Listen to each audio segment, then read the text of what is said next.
Hello, friends. Welcome back to this episode of Test Those Breasts. I am your host, Jamie Vaughn.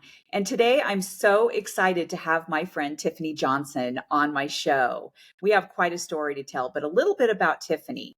She has lived in Reno, Nevada most of her life, enjoying all of the year-round activities that Northern Nevada has to offer. She loves being in nature, whether it be in the mountains or the desert. She has a loving and devoted husband of 27 years and two fantastic young adult children. Tiffany has been an educator for 26 years in the elementary grades and continues to find joy in her work. She is a breast cancer survivor who discovered a new purpose during her recovery phase from cancer treatments. She recently became certified in trauma-informed wellness practices, including yoga, meditation, and breathe work. Tiffany has decided to use this certification to give back to the cancer community by offering wellness practices to cancer survivors. In addition, she offers wellness practices to her students in her classroom. Well, hi, Tiffany. Thank you for being on my show. I'm so excited. How are you doing today? I'm doing very well. Thank you. I appreciate you having me on.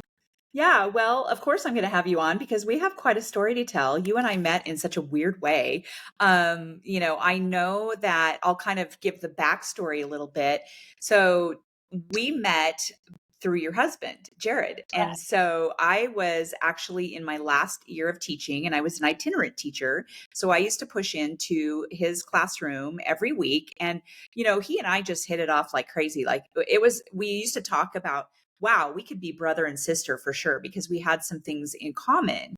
And Mhm. he would talk about his lovely wife, Tiffany, and how she was a teacher and all this stuff.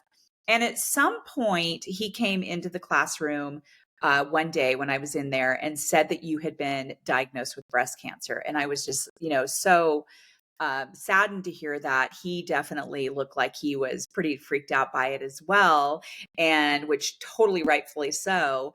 But I just knew that his wife had breast cancer. And I want to say that he probably mentioned that you went to Reno High School, which is where I went. But at the time, I wasn't really thinking about that until we actually met. Um, I think that I made the connection that you were a little bit younger than I am and that your sister went to Reno High School. And I'm pretty sure he mentioned your sister. And I think I made that connection like, oh, yeah, I went to high school with her too. So that's kind of what I knew about you. And then all of a sudden, very shortly after, in actually June, because you were diagnosed in what month of 2022? May. May. So I was diagnosed literally a month later, like June 11. And I remember, just being so overwhelmed, but I remember thinking to myself, I need to send a message to Jared because wow, it's just so weird that his wife has breast cancer and now I do. So I texted him and told him, and he was like, "You've got to be kidding me. This pisses me off." you know. And so we ended up meeting at Homage Coffee, right? And Yes. now that's closing, which I'm so sad to Oh, hear. did not hear. Yeah. Yeah, everybody's really upset about it. But anyway, it was a lovely meeting because you and I got to make that connection, and you had just found out that you had to go through some things that you didn't realize that you had to, I think. And so we were both losing our hair and everything. Um, so that's our story. And we've just been in connection ever since. And we actually started a text message group or an instant message group called Badass. Uh, what did we call Badass it? warrior queen. Badass Warrior Queens. And we had a couple of other cancer survivors, patients on our group, and we always kept in touch with each other. And since then, we've lost one of our warrior queens, which is just so sad. Um, and I'm really glad that we got to know her and we were able to support each other in that way. But you and I have been in contact ever since, and you and I have kind of sort of popped out on the other side and have this new purpose. And I just love the fact that we both have short hair and we love it and all the things, right? Um, so I would love for you to talk about number one, just tell our audience about your diagnosis, what your treatments were like. Yeah, sure. As I've briefly mentioned, I was diagnosed in May of 2022, but it all started about 6 months before that. So in November, so it was November 17th of 2021, I went in for a routine mammogram, and the radiologist was concerned about a small mass, as she called it, in my left breast. So she had said right then and there, you need to stay. We're going to do some further testing. And it was concluded that more than likely it was a benign cyst, but she wanted me back in about 6 months to do a follow-up visit. So that was scheduled for May 17th, 2022. So exactly 6 months later. So in March of 22, I was doing my own self-exam in the shower and felt a small but hard lump in my left breast. However, it was in a different location than the cyst that I was rescheduled to follow up on. I didn't think too much of it at the time, other than that I took note of it. It was there, and I thought, well, I'll check back again after my menstrual cycle was over, thinking maybe just some hormones were causing something to pop up. So a couple of weeks later, I checked it again. It was still there, but not any bigger, no change in the feel of it. So knowing that I had already had a 6-month follow-up mammogram scheduled, I decided to wait until then to really do anything about it. So I just continued to check on it, and I even had my husband feel it. So there would be two perspectives of any change in the lump if that were to come up. So now it's late April of 22, and we both felt that the lump was slightly larger. And at that point, I grew concerned. So my appointment was just a couple weeks later. So May 17th, my husband accompanied me to that mammogram appointment. And of course, I mentioned to the technician that I had discovered a lump in a different spot than what they were going to look at. So after the standard mammogram, I was told again that further testing would need to be done. So right then and there, they conducted an ultrasound of the left breast. The technician took many images, I mean, way more than I was comfortable with. And as soon as she went up into my armpit to take images, I knew something wasn't right. So I just asked her if she was looking for cancer up in my lymph nodes. And she said, oh no, that going into the armpit was routine for a breast ultrasound. However, I knew that just wasn't true because it wasn't done 6 months prior when there was a concern. So after I got dressed, the radiologist came in, introduced himself, and just very openly, just very bluntly said, "You have cancer." So it was the lump that I found that was the cancerous tumor, and then the small mass or cyst that they were following up on truly was just a benign cyst. So 2 days later, I had a biopsy of the tumor, and within 24 hours, it was confirmed that I did have breast cancer. And the radiologist on the phone said it is invasive ductal carcinoma. And that's all I knew was just that. So within a week, I had an appointment with my oncology surgeon, and then was also scheduled to meet with a medical oncologist. So I was officially diagnosed at that time with stage 2 invasive ductal carcinoma. And my path had me do surgery first because it wasn't yet determined that I would need chemo.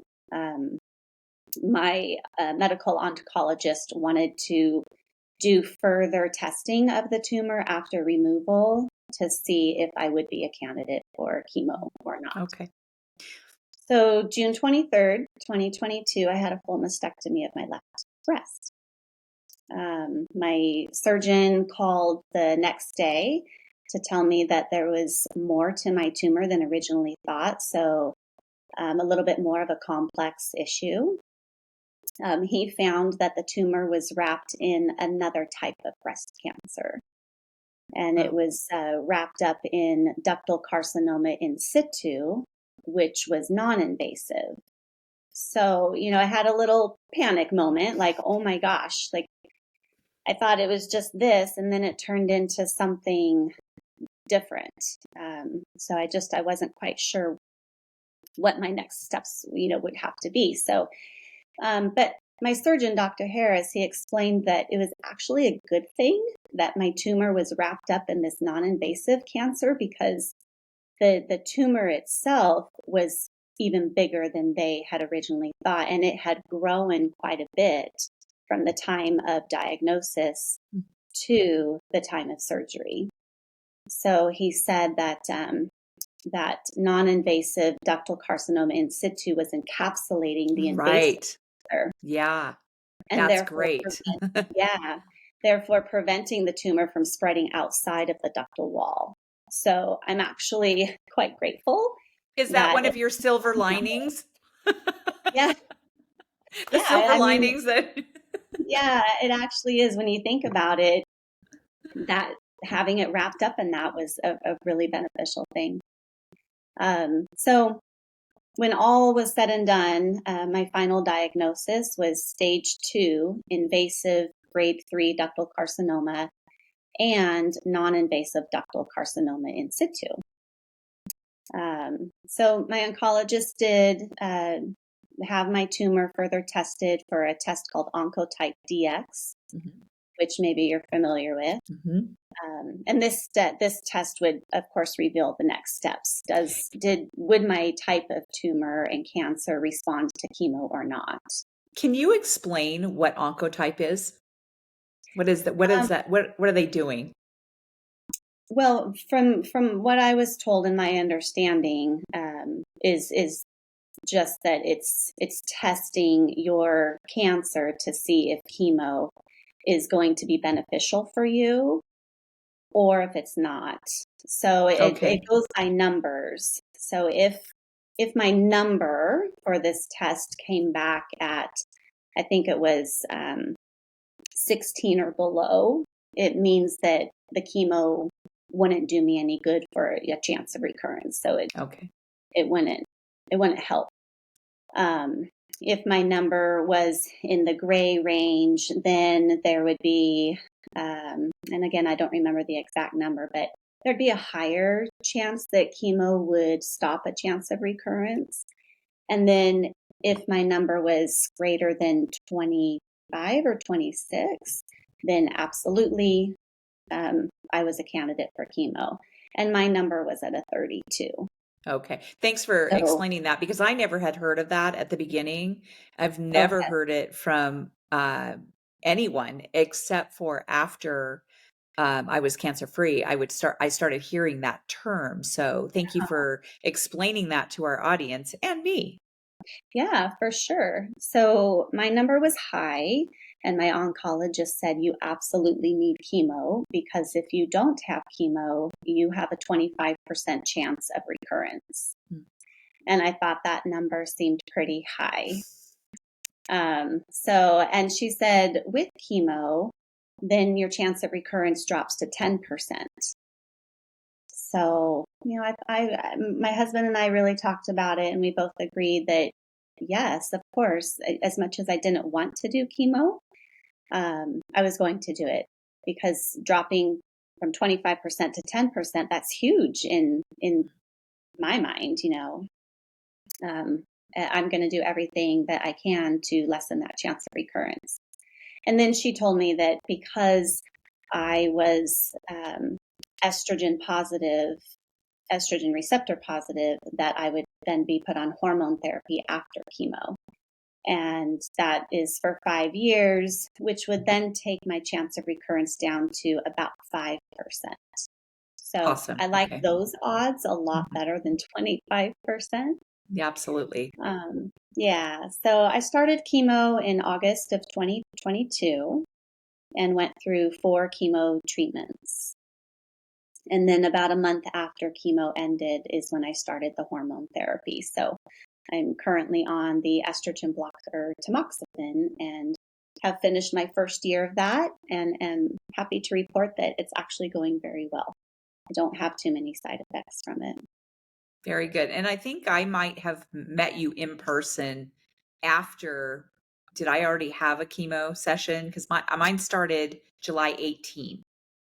Yes, we had spoke on the phone a few times before we had met. That, yeah, you had gone through a chemo treatment. I think just one, and then we met up at um, at the bakery to chat a little bit. Yeah, And because then I think I was going in just 2 weeks after that or something to do my first treatment. right. And I remember you were pretty scared. Yeah. And I remember someone told me, one of my friends, the parent of some students I taught, she asked me one time, she goes, "What are you afraid of?" Because she had breast cancer. And I told Hmm. her, I said, I'm afraid like there's this big monster that's going to come in my body and I'm going to get really super sick and all the things. And the one thing that she said to me that really, really stuck with me was, I'm really, really looking forward to you getting through your first treatment.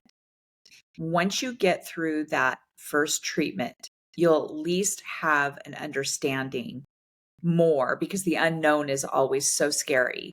And at least you'll have that understanding of what to expect. And then you'll be able to go into them a little bit easier. Is it easy? No, but at least you'll have this understanding of what to expect. So, and it was true. And I remember I probably told you that as well when we met, because I know that you were really scared and I'd already gotten through my first one and we made Hmm. it through. We made it through, girl. We did. We absolutely did.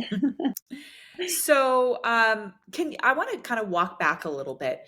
Can you share with us who Tiffany Johnson was before breast cancer? Sure. I had asked my husband about this, yesterday, after talking with you about kind of that same question. And he's like, I don't know. I mean, you need to say that, and um, so I've been thinking so much about that. Of course, through this whole journey, it's like, okay, well, how have I changed over the course of this time? And I think back and realize, okay, I've always been a fairly laid back individual, super laid back, really positive, just definitely go with the flow type of person. And one who didn't really get my feathers ruffled too much. I've always been quiet, reserved, so very much an introvert. Um, but even, that little introvert enjoys occasional social interaction, things like that. Um, Pre-cancer, I was happy with life, but I felt like I just walked through life and that I just went through the motions. I don't know that I was really living it. And, thinking back, I just kind of feel maybe I wasn't present in much of my time pre-cancer.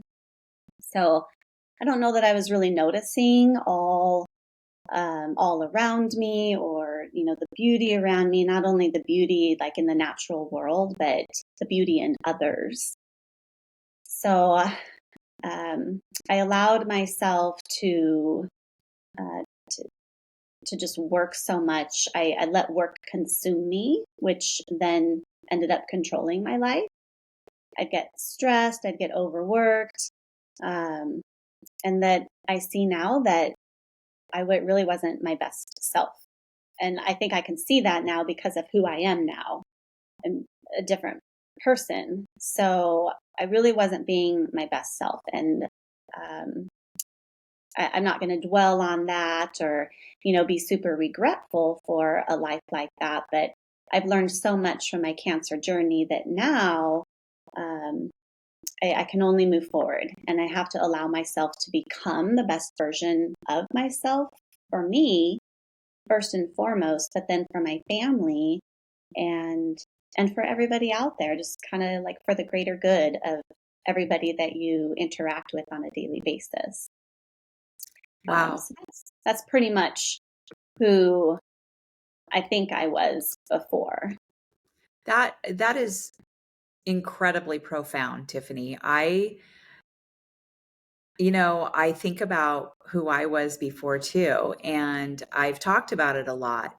And I always thought that I saw the beauty in things, and I think I did, but nothing like I see things now. And isn't it interesting that a traumatic situation that we've both been thrown into, none of us asked for this. We were totally freaked out, got through it, and sort of bloomed a different version and have so much more appreciation, and we notice things a lot more, and we probably have deeper relationships with people.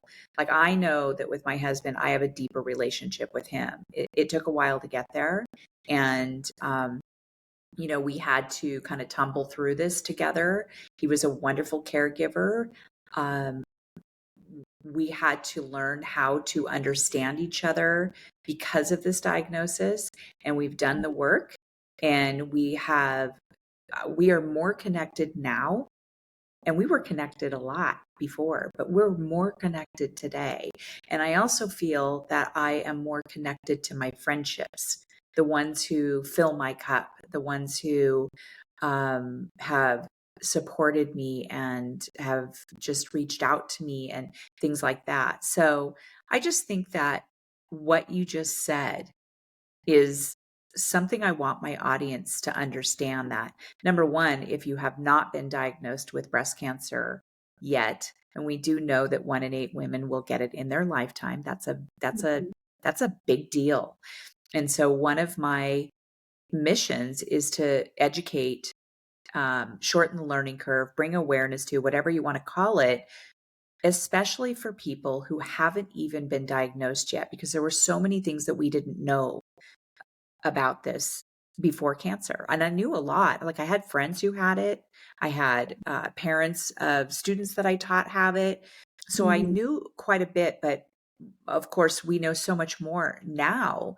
And I wish that I would have known so much more before I was diagnosed.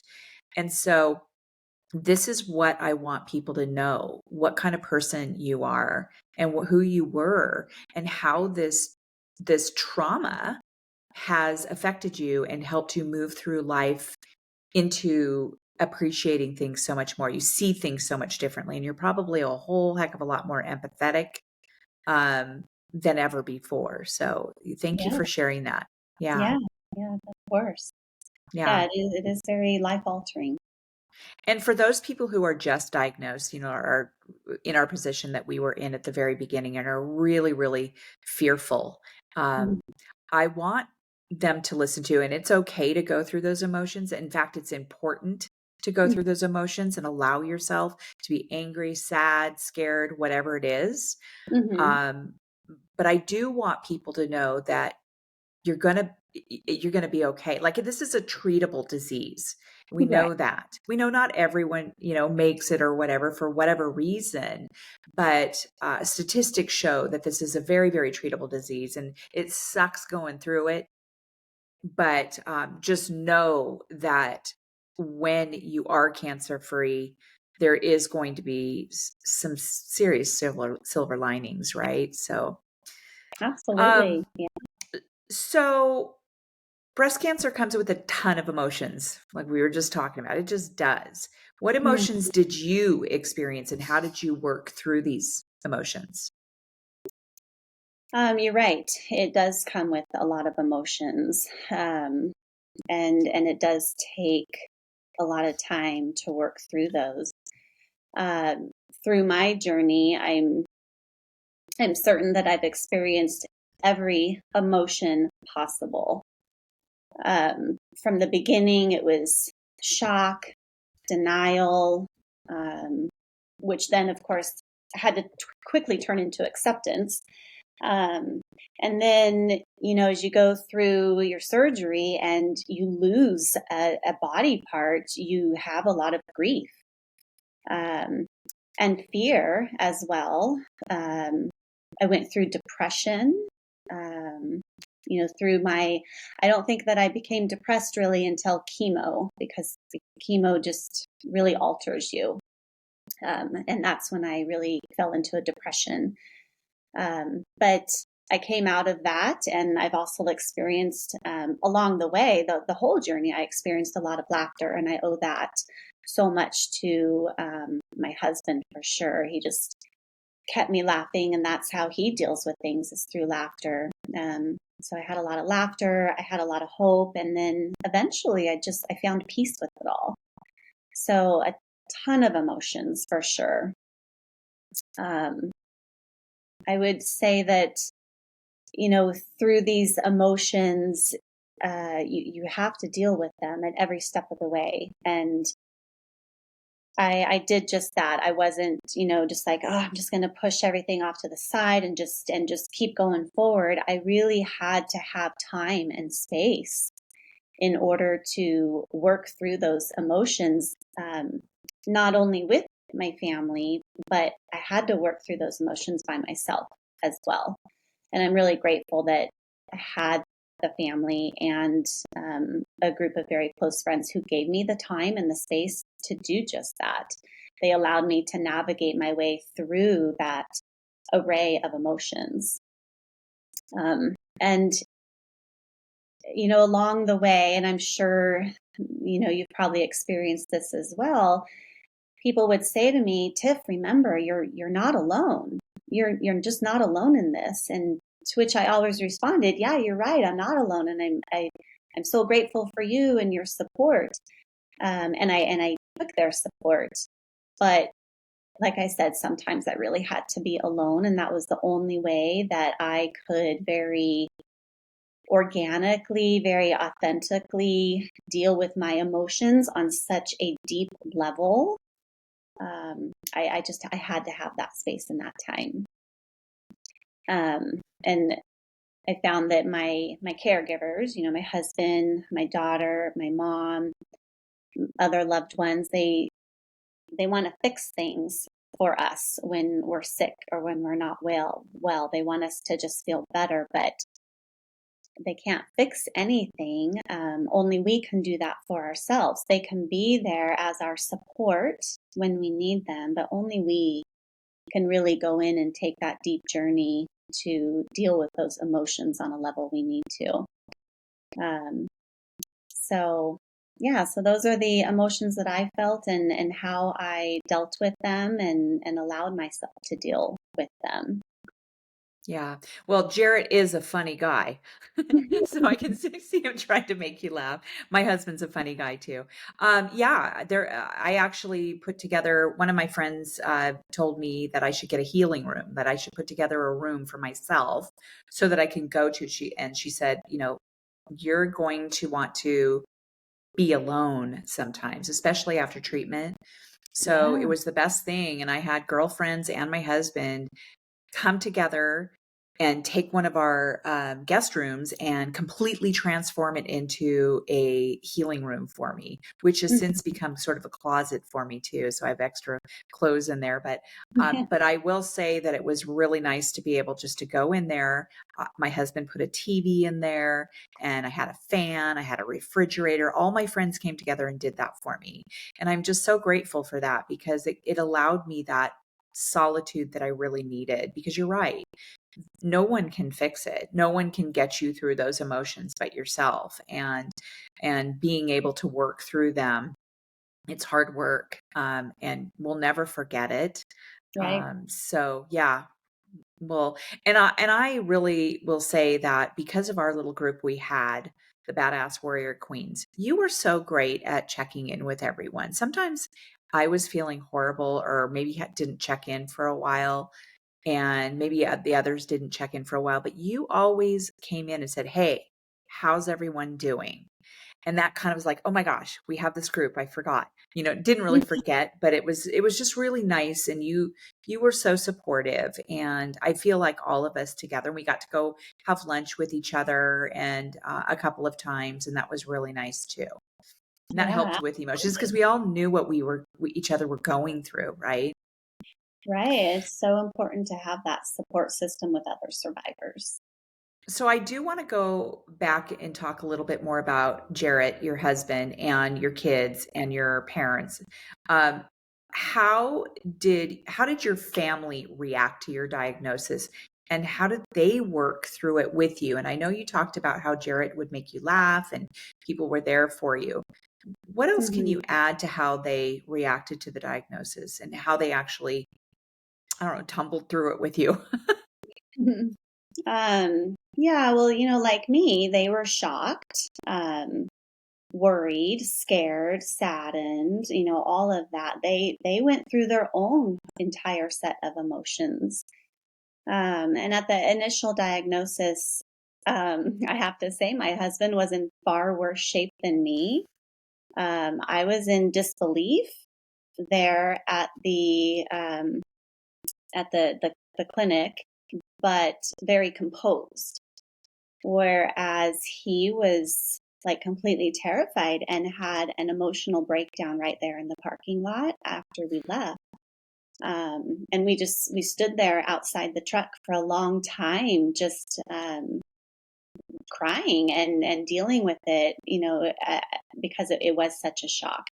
Um, he was so emotional that I actually offered to drive us home. I said, I think you need to give me the car keys and we need to go. I need to get home right now. And we kind of laughed over that. And he said, no, no, no, no, I'm fine. I'm fine. So we got ourselves home and then, we're able to, deal with what we were dealing with. It was a work day, so we both had the day off. The kids were not home. Um, so after that initial shock of my diagnosis, we then had to, as a couple, as parents, try to figure out how to tell our children. And they were older, Bridget was 17 at the time, Grady was 20. So they were older, but still living both at home. And telling, telling other family members was easy in comparison to telling our kids. That was really hard. And there were a lot of tears, a lot of questions, and a lot of hugs for days on end. They were scared. They didn't know what was going to happen. We've had family members with cancer before, but the kids were so little that they just don't remember. So to have their mom, have cancer was really difficult for them to process. But we were honest. We were really transparent with them about everything through every step of the way. With them being older, it really created this beautiful time for us to have that transparency because they were capable of understanding it better than if they were younger. So we just offered conversation all the time, and when it came time for me to shave my head, so I had my first chemo treatment. Hair was coming out in clumps. A great way for us to all kind of deal with all those emotions was the four of us sat down here in the living room, and my husband, my son, my daughter, they all took part in the shaving of the head ceremony. So I think that was a really beautiful moment for all of us to just come together and be like, all right, we're doing this, we're getting through this. Shortly after that shaving of the head, our son did continue on with his plans to move out of state for school. So that was a little bit hard for him and for me because I think he wanted to be here to support me, but he needed to move on and do his things. But our daughter was still here with us, and part of her journey with me and going through that emotional time was she joined me on a couple of times for my infusions or for doctor's appointments. And she had said that by doing that, it really helped her understand my situation and understand what I was going through. And she also got to see other people um, getting their chemo infusions. And it just, I think, created this space for her to really get a different perspective. And I think she really grew from that. And of course, my husband was my rock. After his breakdown in the parking lot, it took him a couple of days to come to terms with it all, as it took all of us time. But after that, it was like game on. And he was there at every appointment, except for the time he moved our son out of state. But he was there the whole time. And he was researching on his own anything and everything. And what's the best thing to eat when you're on chemo, or, whatever it was. He was always researching something for me and trying to just help me in ways to feel better. He was my number one caregiver. And we've talked about it that I think in another life, he's probably going to be a nurse because he was so good at being a caregiver. That is so great to hear, because we definitely know that this takes a real toll on marriages. We know that there is a high divorce rate in, when people get these kinds of diagnoses. And sometimes it has to do with age. Sometimes it has to do with lack of connection before, it all happened. We don't know. It's some people just have a really difficult time dealing with that. And that's why I say, like with my husband, he was just the same. He was such a great caregiver. He game on. That's what his whole thing was. And he was there with me every step of the way and made sure I was eating and exercising and all the things. And so I feel like that's something that caregivers need to know. We're going to talk about that in a second. Your daughter, at such a young age, watching her mother go through breast cancer.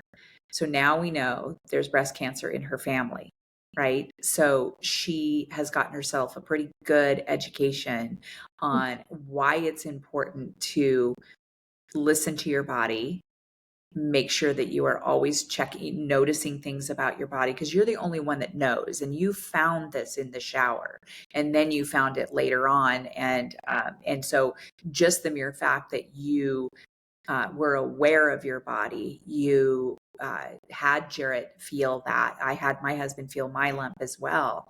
And it was different. It was a different type of lump than I had felt before. So your daughter is probably going to be quite a little trailblazer herself, right after her mom, and making sure that she's taking care of her own body and probably helping to educate others as well, which is not a bad thing.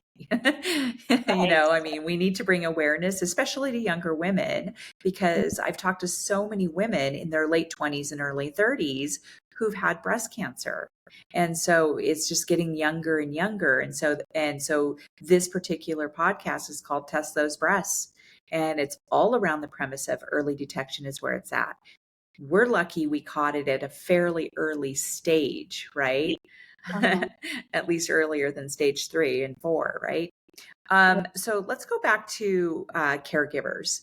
What kind of advice do you have for, say, current caregivers, to those who will, or even those who will likely become caregivers in the future, given your experience and given Jarrett's experience? Mm-hmm. I would say patience. First and foremost, be patient with your survivor that you're caring for. If you have never had to undergo cancer treatments, you just don't know, you don't fully understand what they are going through emotionally and physically. And that's okay. They just need your unconditional love and support. Ask them how you can best support them. I think that's key. They need to have choice in how you are helping them. And I'd say be aware that their body is changing moment by moment as they undergo treatment. The effects of chemo, as you know, Jamie, are cumulative. So how your person you're caring for, your survivor, is after the first infusion is very different than how they are after that last infusion. After my first infusion, I mean, it was horrible. It was really bad because my body just like went into shock. But compared to my last one, where I was so incredibly weak and so fatigued, I was a different person. So I think caregivers need to understand that as well. I would also say uh, get a family member or a close friend to create a meal train for you so you can care for your survivor without the stress of planning meals or cooking meals. So, one of my dearest friends did that for us. Initially, we said, "Oh, no, we'll be fine. We can handle this on our own." And then reality set in, and it was like, "Oh Yeah. gosh, no, we cannot handle this." So my dear friend Lisa created that meal train for us, and it was amazing. Whether I ate the meals or not, based on how I was feeling, at least my family Mhm. had a good solid meal a few times a week by people who were so giving to us. So I would say definitely get somebody to create that meal train for you, take that stress off. Maybe even ask for help. Ask people to come in, people who you trust to come in and maybe clean your house for you. So you again can care for your survivor without having to do that routinely. Have them do a couple loads of laundry or your grocery shopping, whatever it is.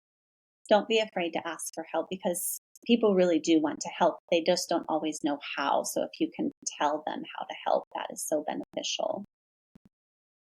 Yeah, that meal train was very helpful. We were at the same I was, totally open to it, and my husband's like, "Ah, no, we don't need that," but it ended up being really, really helpful because otherwise he'd be, like, scrounging and just kind of flying by the seat of his pants and going and getting stuff, and so just having it delivered a couple times a week was really, really helpful, and I am so grateful to the people who did that. And Lisa, your friend Lisa, I mean, I've known her for years as well, Mhm. is such a rock star. She's such a wonderful friend. And so, yeah, that's just great. Um, Wonderful advice.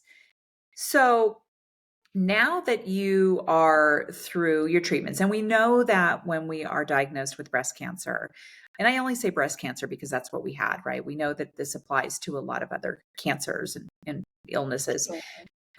But for the sake of what we had, it's never over, right? There's a lot of cascading things that happen.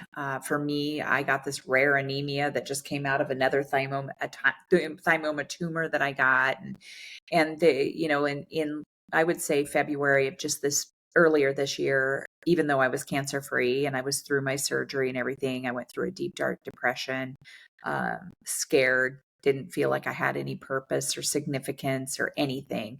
Right. And I felt very disconnected from my husband, because everybody seems to think, okay, it's over, let's get on with life again, it's normal, right? And it's just not this normal that we had expected. And so I really needed to find something that filled my cup, Tiffany, and I needed to figure out what that was in my retirement because I had just retired when I found out about my cancer. And so I just felt like I didn't have anything going for me.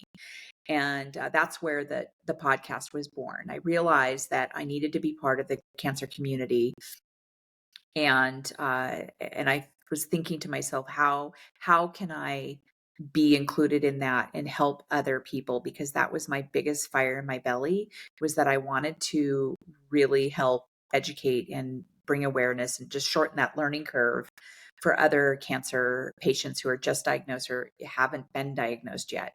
And that's where the podcast was born, Test Those Breasts. And it has been wonderful for my healing process.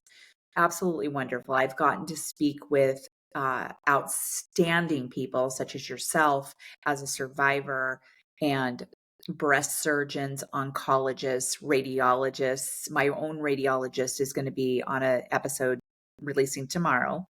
Hmm. Um, I have 31 episodes as of tomorrow, and I release every Sunday, and it has kept me on sort of a schedule.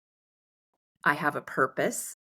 I know that it's reached other countries. I've spoken to other people from other countries because they've reached out to me and said, "Hey, I just ran across your podcast." And so that's really cool to me. I mean, Yeah. it's not like a number one podcast yet, but I'm keeping going. I'm going to keep it going because, and I don't just, interview anyone. I interview people who are going to genuinely, authentically bring value to my audience because I think that's so important.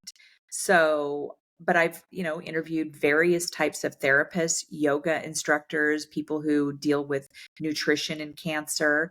And so, which brings me to my next question. Who is Tiffany now? What are you working on to fill your cup and to kind of, really make your survivorship more healing for you? And how are you giving back to the community? Um, yeah, going back to maybe who I was before, I had mentioned that I didn't feel like I was present in my life.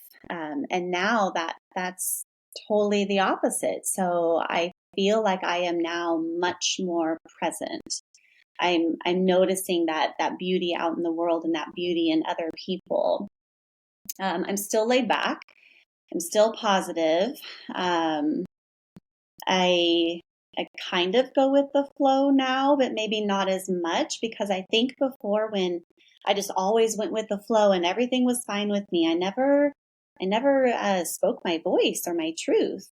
But now I do. I have a voice now, and I learned that from cancer.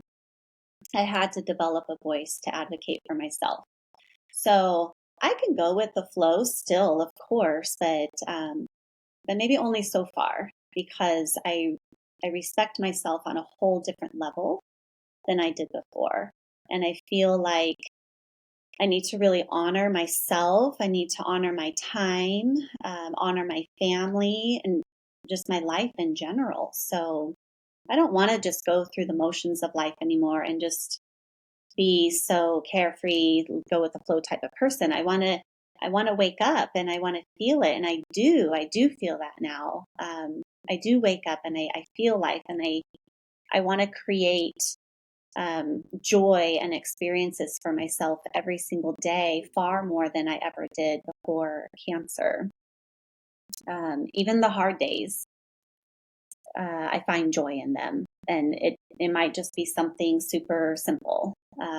Like the other morning, there was a ton of frost on my windshield, and I walked out and I looked at it and I'm like, oh, okay, I guess I'll have some scraping to do. But then I really looked at it, I really saw it, and I'm like, whoa, there's some really cool patterns in this frost on my windshield. So I was like, okay, I could have taken that mild irritation of frost and having to scrape it negative, but I didn't. I found the joy in it, like, whoa, look at that, and it's just changing your perspective, and that's where I feel like I am right now.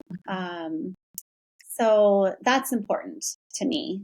Um, and like I said, I'm really beginning to become much more intentional of noticing things or noticing people in the world in just different ways. There was a quote that I actually came across several days ago. I'm planning a yoga sequence for the cancer community that I'm working with right now. And um, the quote had said, I wonder how many people I've looked at all my life and never seen. And there was certainly a part of me pre-cancer that lived up to that quote. And I think that that's part of what I've been talking about with joy is you can you've looked at people all your life, but you haven't looked deep enough to find something really special and really cool about them, something that you can create joy with about them. So I'm definitely seeing people now in a different way. I'm looking at them, I'm interacting at them or with them through a different lens. I find just that the connection with people is something that I want, I desire, I crave now. I'm still introverted, but um, but not, maybe not quite as much. I want that connection. So I think I'm more patient as well, more understanding, as you had said a little bit ago, definitely more empathetic. Um, I think You I have truly feel you like also have boundaries. You also have boundaries. yes, of Yeah. course, of course. But I feel like I'm now finally starting to become the best version of myself post cancer. Well, you are a very enjoyable person to be around. And it is kind of funny because my husband always says he's an introvert and but he also has some extroverted, characteristics about him. And there is such thing as an introverted extrovert, Yes, that. just so you know. I don't think I'm quite there yet, but When you do have a conversation with you, you are lively, you are intelligent, you have such deep uh, things to say that bring things to the surface that I hadn't even thought of. So I think that's really cool. Um, your yoga. So you work with Cancer Community Clubhouse for one. Do you work with other community members as well? no, I mean, right now I am giving back to the cancer community through Cancer Community Clubhouse, which is a survivorship program here in the Reno area. And I am providing for them my time to do yoga, trauma informed yoga with cancer survivors and their, family or loved ones if they choose to join. So that's what I'm doing as far as giving back to the cancer community. And I have found that chair yoga is like my new favorite thing. I believe that it is really accessible to cancer survivors because um, cancer survivors, they might have some physical trauma through surgeries, Mhm. and limited mobility, or if somebody's currently undergoing treatment and they are coming to a chair yoga session, they might not have the strength or the stamina Right. to do mat yoga and stand for a longer period of time. So I'm finding that chair yoga is the best way for me to give back to the cancer community right now because it is so accessible to survivors, no matter where you are in your survivorship. I need to come to one of those. I've Yeah. been doing yoga up at Mountain Pose Yoga, and that I found that community. I've done yoga throughout the years on and off, and I've never really gotten totally into it where I've just continued to do it all the time Hmm. until I went up there. And that is what I've been doing in the last several months that I've really loved. So I just love the fact that you're giving back to the community like that. And I would love to come to one of your chair yogas sometime. Yeah. Yeah. Of Uh, course. so to wrap things up, I always ask people because this is so important. What piece of advice can you give to people who have just been diagnosed?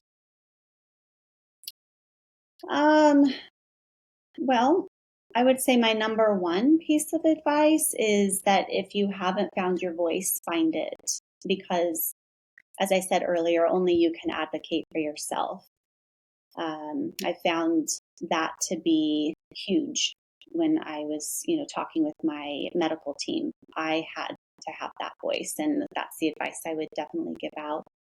I'd also like to maybe say, well, maybe going back to that whole thing of that theme of joy. Find as much joy as you can in your journey. Really find those bright spots that make you smile or make you laugh or just kind of fill up your soul a little bit and wrap you in warmth, even in the darkest of times, like chemo can be or a cancer journey can be, we can still find joy. Um, and, as I said, my husband created some joy for me as well with all the laughter along the way. As we know, the cancer journey really knocks you around physically and emotionally. It takes you down. It takes you down some really dark tunnels.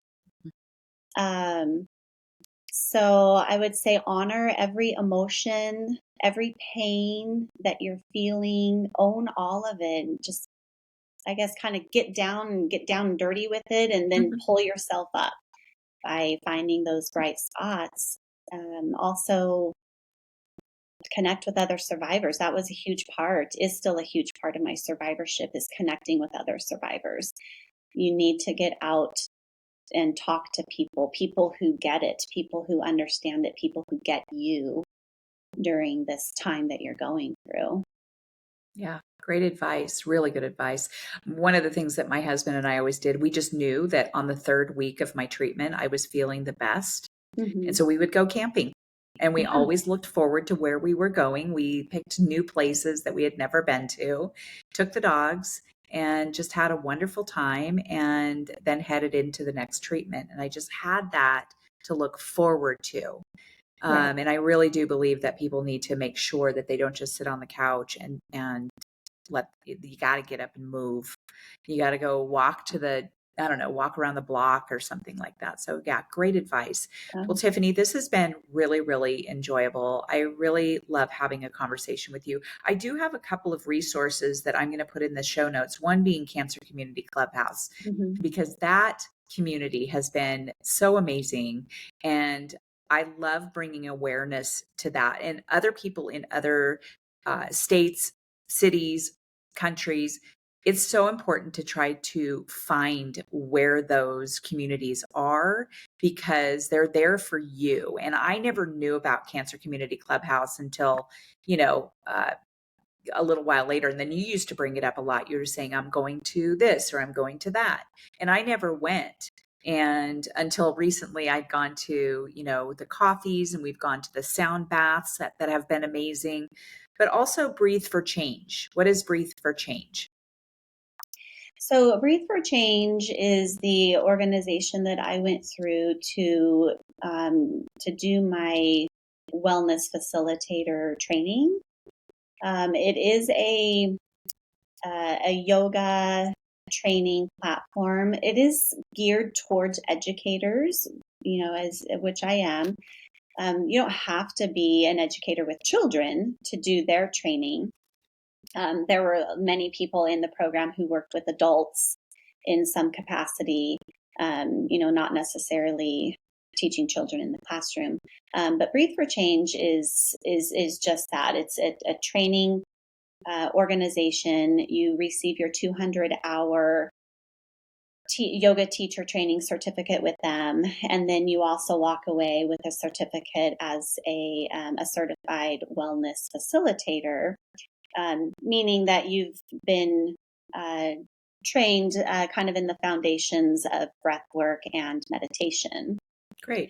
So, really transformative program that I went through, and that was a huge part of my recovery. So, I finished chemo in October, and um, in January of 23, I started with Breathe for Change and did a 6-month program with them. And just the way that they teach it, it's all about transformation of self first.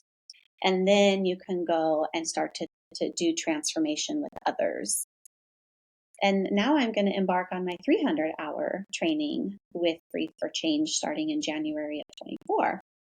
Awesome. It's a wonderful program. Again, you don't have to be an educator to join their training program.